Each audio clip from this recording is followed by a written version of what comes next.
Welcome to our channel Dipsha unplugged. আজ 1 জানুয়ারি।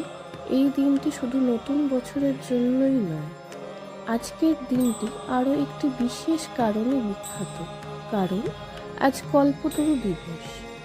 এই দিনেই শ্রী শ্রী রামকৃষ্ণদেব কাশীপুর উদ্যানবাটিতে কল্পতরু রূপে আত্মপ্রকাশ করেছিলেন।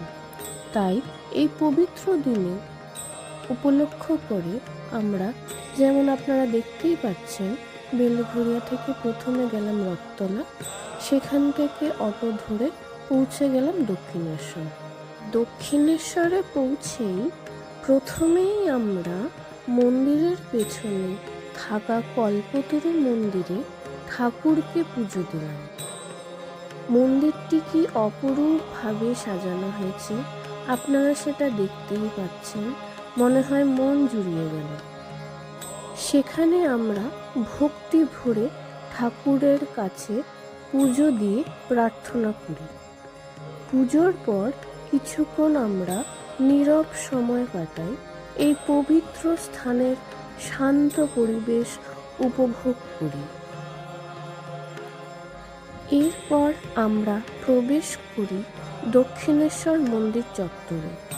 আজ কল্পতরু দিবস হওয়ায় স্বাভাবিকভাবেই ভিড় ছিল খুবই বেশি। ভিড়ের মধ্যেও মন্দিরের পরিবেশ, ভক্তদের ভক্তি আর মায়ের আশীর্বাদ আমাদের মনকে এক আলাদা শান্তি দেয়, কিছু সময় স্মৃতিরূপে।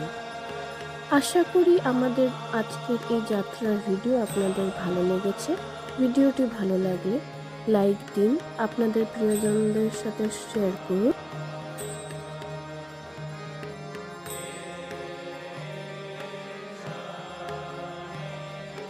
সাবস্ক্রাইব করতে ভুলবেন না। আজ তাহলে আসি।